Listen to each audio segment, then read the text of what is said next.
I've been asked to make this video in support for the Council of Ex-Muslims. I support them for many reasons, one of which being that I believe all human beings should be free to enter or leave a religion without indoctrination, pressure, intimidation or violence. Here is the story of how I became interested in Islam. I was raised by an agnostic and an atheist. Between the ages of 7 and 11, I was made to attend Christian morning assemblies at school. I never realised how much of an effect that had on my life until years later I was being taught comparative religion at about the age of 13 and caught myself thinking, the claims in all of these religions are all so stupid, except of course Christianity.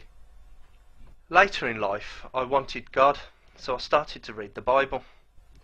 I didn't make it past the Old Testament.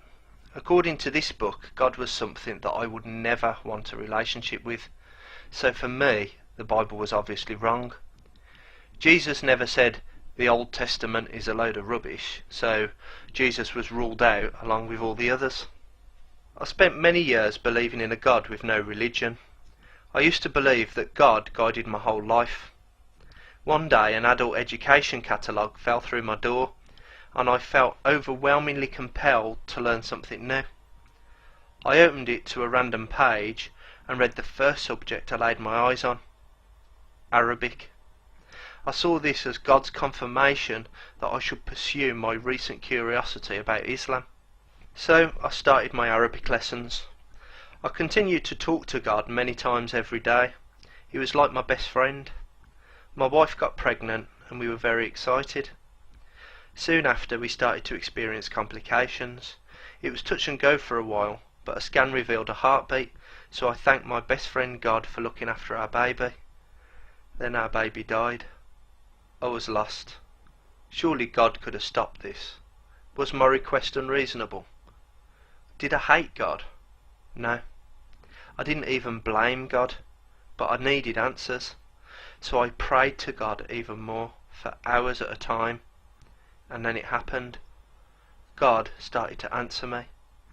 I knew the difference between random thoughts and God because the words of God washed over me with a warm, loving feeling. This felt different.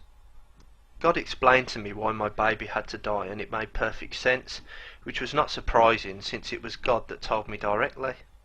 God then went on to tell me about the creation of the universe, even revealing some information using Arabic I had not yet learned, so that I could be sure I was really being spoken to by God. One day a friend at my children's school was talking to me, and I let slip that I was learning Arabic. She is a British convert to Islam and was very happy about it. She mentioned miracles in the Qur'an and told me a few. This was exactly what I would expect God to do. Rather than having to appear to us every few hundred years to prove to us its own existence, it would write a book, but it would also make sure that this book stood out by being absolutely perfect, without error, and containing information which no person could possibly have known at the time.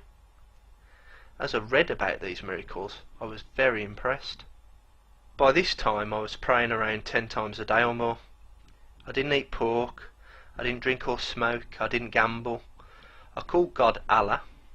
I prostrated towards Mecca to pray to Allah and voiced the words Allahu Akbar as I did so.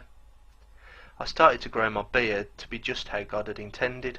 I'd even had a long discussion with my amazingly understanding wife, who had agreed she would wear a headscarf if I decided to take the final step and become a Muslim. And so I was finally ready to read the Qur'an. I was blown away. I was absolutely amazed that people could read the same words that I was reading and think they were beautiful, perfect, and even miraculous. I kept seeing things which suggested that the Qur'an was written by a 7th century man with an incorrect understanding of the universe. I kept excusing them, giving the benefit of the doubt, but I couldn't help thinking to myself, why would God include something that looks so blatantly wrong, knowing that it would cause people like me doubt in the future? The Qur'an says that nobody can believe unless Allah wills them to. Considering I had done all of this and genuinely meant every step of it, Why would God stop me from seeing the truth if the Qur'an was in fact true? I had to admit it. The Qur'an was not beautiful. It was repetitive, full of threats of dire consequences for not believing, boring, uninspiring, and ultimately wrong. I stopped reading it partway through and decided to research every Qur'an miracle claim I could find. I researched each claim in great detail, looking for predated historical accounts of that information already being known, whether somewhere else in the Qur'an ruled out the miracle claim, and so on. Every claim I found was easily explained. Not one was a miracle. In every case, it was clear that the person making the claim should know that their claim is unfounded, and yet they were still claiming miracles. It wasn't only Muslims that were lying to me though. When later looking at typically Christian websites which presented evidence of errors in the Qur'an, I found that many of these sites also made claims that simply weren't true. I was being lied to by both sides. I eventually read 3 different English translations of the Qur'an from cover to cover. By this time, I neither wanted the Qur'an to be true, nor did I want it to be false. All I wanted was to know the truth. It's only when you care for the truth without having a preference for what the truth should look like that you can actually say you're being open-minded.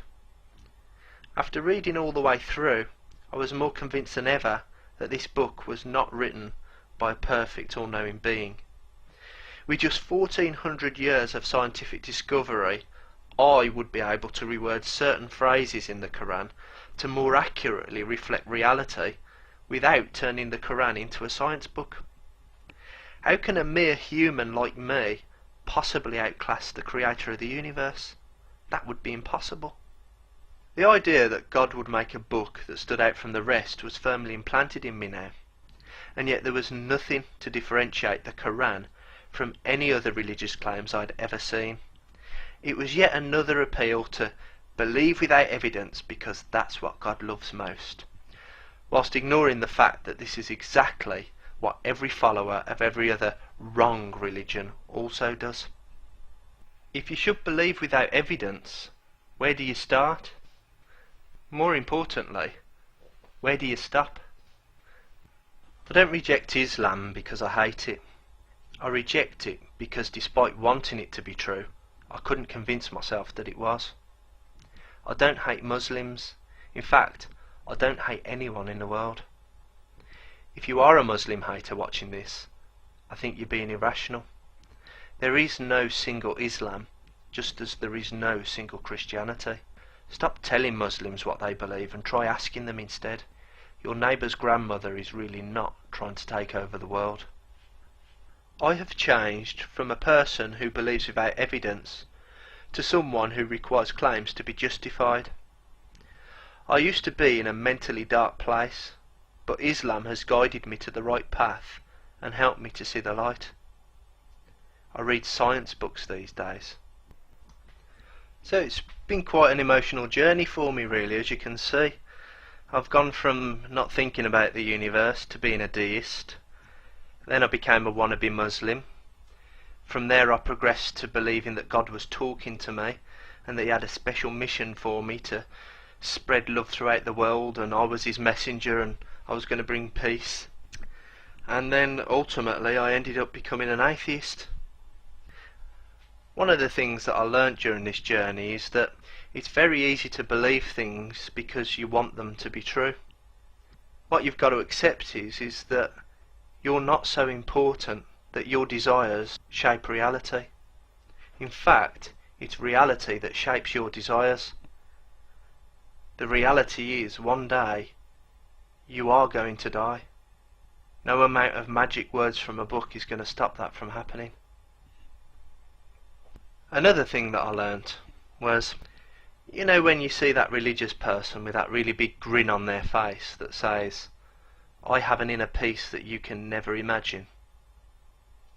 Well, I've had that, and it's not what it looks like. You see, that inner peace comes from the fact that you know the most wonderful, powerful, all-loving being in the universe loves you. And because he's so infinitely loving, this being loves you infinitely.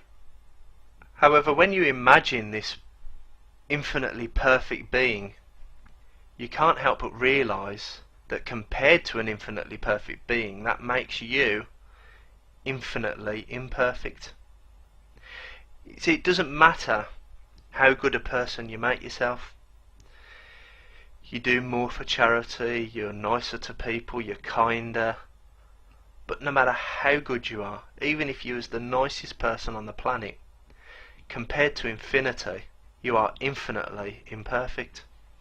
Now, you always try to improve yourself so that God can see you've made the effort and that God is pleased with you, but you always know that because there is such a thing as infinite perfection, you will always be infinitely imperfect. But that doesn't really matter because, you know, this infinitely perfect all-loving being loves you anyway. He loves you for how you are, which is really just the same as a husband who puts his wife down and at the same time builds her up by saying, everyone knows you're ugly, but to me you're gorgeous. So at the same time as being your source of all happiness, God is actually the source of your misery. You feel that without God's love you'll be absolutely lost and worthless. It's not actually the case that without God you are nothing. It's more a case that without God you are no longer nothing. Suddenly all of your imperfections, they're not infinitely imperfect anymore. They're average. I'm averagely imperfect. Admitting that I only believed in God because I wanted God to be true allowed me to stop wanting it to be true. Because what I want is irrelevant to reality. And accepting that there is no evidence for God, and certainly no evidence that anyone knows what such a God would want, allowed me to suddenly feel that I didn't have to compare myself to an infinitely perfect being. I was just me. I was just a human that was born, will live, and will die.